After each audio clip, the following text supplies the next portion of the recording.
All right, folks, let's talk a little bit more about the UAP report and some of the and answers, questions and possible answers it raises to me. All right, this is my personal response, and this is some speculation as well as some analysis on my part. So, you know, I'm not claiming to have an absolute fact here, but these are my honest reactions. This is my honest attempt, unfiltered, to try and process what this information means to me. So let's talk about one thing. I've been looking at a lot of comment sections about these videos and about people, you know, reporting on it, commenting on it, and things like that. And they're like, It's all about the water. It's all about the water. They seem to be clustering around our Navy ships. It's all about the water." Okay, so yes, there definitely is something happening over the oceans and around our Navy ships. But I think there's something some of these people aren't really thinking about. I think they look at a thin slice of the surface, they stop looking, they stop thinking, because this captures their attention. It causes an emotional response. But I think beyond our emotional responses, we've got to keep looking. We've got to keep thinking. So first of all, it should be noted that only two people prepared this report. It happened it was 180 days they had to do it. As Luis Elizondo likes to say, it takes longer to remodel a kitchen. Two people. They're doing this part time. It's not their primary job. They have no assistants, and it was done during COVID and a traitorous revolution. Okay, so you know, they only covered events pretty much the past 20 years, nothing before 9/11. And the Navy was the most cooperative body. The Army doesn't do that much with radar. It has some anti aircraft and anti missile assets, but it doesn't do much with radar. The Air Force didn't appear to be forthcoming with its data. The Air Force has always been close fisted and internalized. Look at Project Blue Book, right? And our Space Force, was just formed, so it didn't have any significant data compiled on it. They kind of don't even know their mission, to be quite frank with you, right? So, so yeah, if we get most of our information from the Navy, we're going to get a lot of stuff having to do with water. That's number one. Number two, um, the Navy has very sophisticated sensor systems. They don't just have radar arrays, they have multiple radar arrays that are mobile on ships. Okay? They have an aircraft carrier task force usually always has a submarine somewhere nearby, or one or two, a subtender, destroyers. It has aircraft, and it's usually tracked by satellite. So there's just a lot more sensors there. Okay? And that's primarily it. In other words, there may be an observer bias, there may be a contributor bias in terms of who contributes data to this, right? And so, yes, we need to understand that there's a lot going on over the water. We also need to understand that if you look at the past 70 years of information, readily available recorded information and not so readily available information about UFOs, then you have to understand that a lot of it's over land, because that's where we were looking.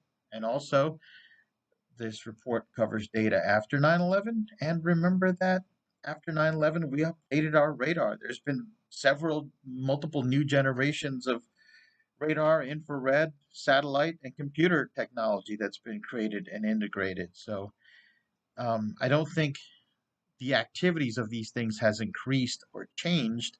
Our abilities and capabilities to look at it, respond to it, and record it has. So that's one thing. Next thing, what are some possible hypotheses to explain what this is? It's very unlikely that there's anything inside these vehicles that's organic as we know it. The G forces are just too great. I'm going to put this in context. A hypersonic airplane and a supersonic airplane are two different things. Supersonic means basically at the speed of sound to maybe 4 or 5 times the speed of sound, right? I think the MiG 25 sometime in the 70s or 80s was capable of going Mach 5 briefly. Um, and there are other airplanes. I'm not up on my aircraft idea. When I got out of the military in 92, I kind of stopped researching it. I was like, did the military, had enough, I'm out. And when I was in the National Guard, it never came up. But hypersonic is faster than Mach 5. And some of these objects, they were reported as going 10 or more times the speed of sound. Okay. So these are velocities we can't replicate. So these these objects are high tech, probably mechanical, or if they're a natural phenomenon that causes three-dimensional objects to do this on their own, we just have to rethink all of our physics. So one hypothesis is that these are machines. And where are the machines coming from? Of course, there's the extraterrestrial hypothesis, but it would be more logical that if they are extraterrestrial, they've been here at least 70 years, and there's some evidence based on historical writings that this may have been going on for centuries, for as long as there is a recorded history. So if they are a form of alien tech, they're residents. They live in the solar system at the very least. They may have a base, or bases, and it may be under the ocean. Probably a logical place to hide things. It's big, it's got a covering, and we've explored about 5% of it.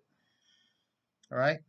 Now, that doesn't mean that there couldn't be locations underground over land, especially in mountain regions, places like Peru and I remember Turkey. Turkey's got a lot of mountains. They talk about these sightings of these identified things. So what could they be? Could be an alien civilization. I have a hypothesis. I call it the Silurian hypothesis. The Silurians are a fictitious species or race of reptilian beings that actually come from the age of the dinosaurs, and it's the the the TV series has this fiction that there was a group of intelligent technological reptiles that lived at the time, and whatever wiped out the dinosaurs, they hid underground and under the ocean sometimes in the Doctor Who series. And so what if there is a technological civilization that predates us? Doesn't have to be dinosaur age. It could be, I don't know. It could be before we had records, right? And so they're ahead of us technologically and they're hidden, you know, cryptids, but a civilization. So that's one hypothesis. The other hypothesis is that they're from off planet, but our optics are really good. We've got a really good idea of what our solar system looks like and what's in it. So I don't know where they would be hiding. If they had some technology we can't fathom, they might inside of a gas giant. It's one of the few places that you could put a camera over it 24/7 and not know what's going on. All right, underneath the clouds and the liquid hydrogen and all that. Um, that's just me reacting to it, but I'm actually glad. I mean, there's now some academics and cosmologists are having to respond to this. Some of them are having an emotional response, and they're very angry about being asked about this, like Neil deGrasse Tyson. And I can tell by his response that he hasn't read the report. He hasn't even heard the bullet points, and so he's sort of saying, all I see is blurry pictures. It could be a glitch in the radar. But the problem is he hasn't actually looked at the report, looked at what their conclusions are, and what their suggestions are to investigate further. I think if he had read those and responded to them,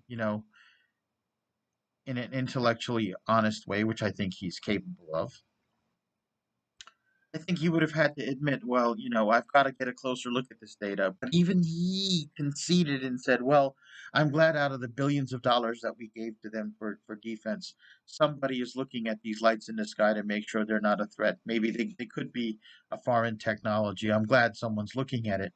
So even he is forced to concede these things, even though his gut reaction, his visceral reaction is to say, this can't be true. I've got to see better evidence when the evidence is actually in front of him, he just hasn't fully looked at it because of his knee jerk response. We're going to go through this transition period, people, and it's up to us to lobby for more investigation, to open these conversations and remind people, look, we have empirical evidence. Here's what the evidence is.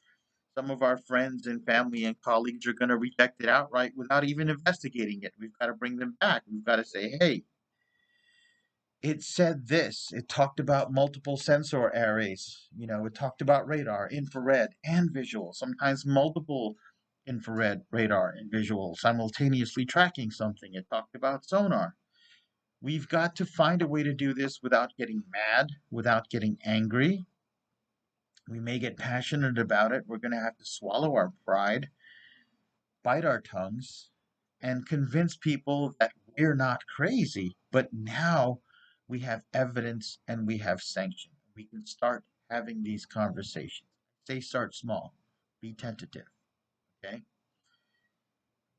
It's going to be an adjustment for a lot of people that are used to just saying, oh, UFO, I reject it. If you talk about it, it's stupid, and I'll get rid of everybody to say it's stupid because I worry about you. I think you're going crazy.